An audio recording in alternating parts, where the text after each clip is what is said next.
Welcome to Section 4. In this section, Owens introduces the principles of Lean Startup, a new set of tools for managing disruptive innovation. By the end of this section, you'll understand the process for bringing a new disruptive product to market, how to get the right customer feedback, and how to pivot your concept to a viable business.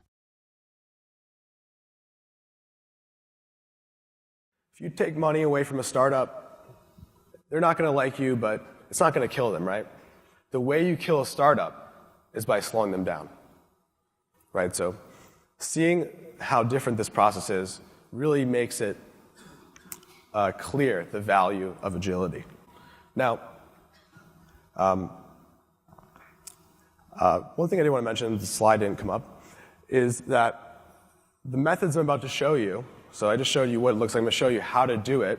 The methods I'm about to show you have never been taught until about 2010. In fact, Harvard and Stanford business schools finally implemented courses to teach these practices in 2010.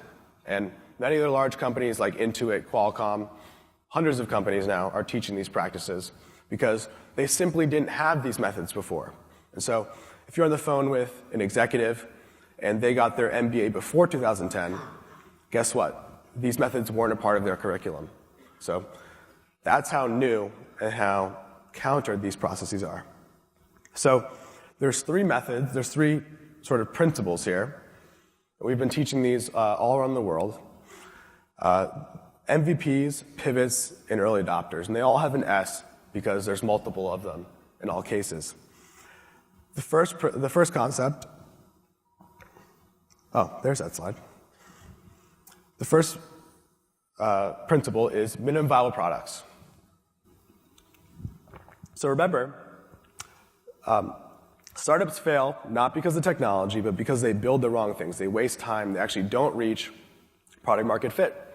And so if that's the case, well, then what we want to do is not spend all of our money on one product, right? We want to run experiments. We want to actually build the minimum amount that we need to learn if what we're going to do is actually what customers want. So the MVP actually isn't necessarily a product. It's just expending the minimum amount of effort that we need to learn if what we're going to do is what customers want. This is how we handle the uncertainty.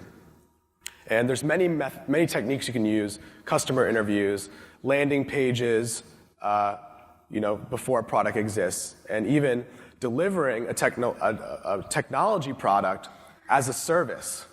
And entrepreneurs and innovators are using this approach to validate new businesses. The second principle is the idea of pivoting. So it has become a pretty overused word in the startup world, but pivoting essentially means that if we're likely to be wrong because of the uncertainty and we're likely to fail because we built the wrong thing, then we send out our minimum viable product to learn if it's what customers want, and if they don't want it, we change what it is, right? So a pivot is a change in strategy without a change in vision, and every successful startup has pivoted, okay? Instagram actually started as a location-based social network. Twitter started as a podcasting site.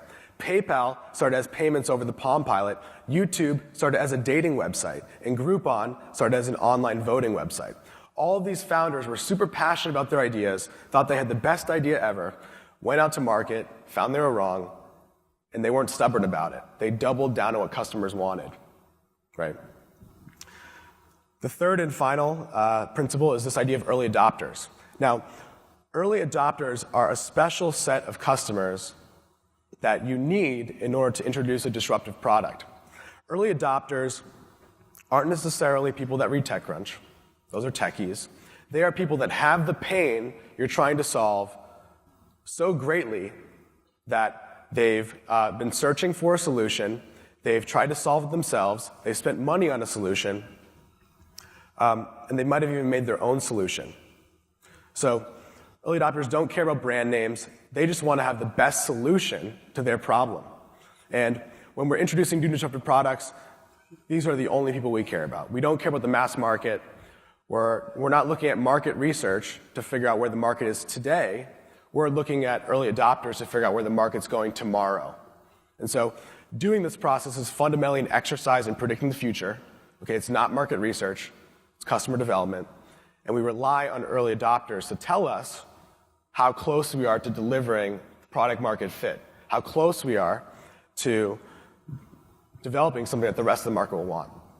And so here is a trick for you to identify early adopters, because when you're talking to somebody about their problem, about their idea, they look exactly like this.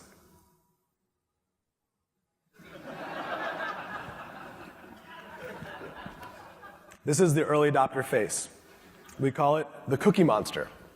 It's like giving a cookie to a cookie monster. That's how you know you found an early adopter, because they're foaming at the mouth. You've just told them something and drawn it on the back of a napkin. They want to buy it right now. Okay, that's an early adopter.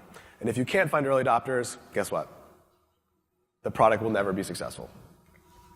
So those are the three principles of how you do the disruptive innovation.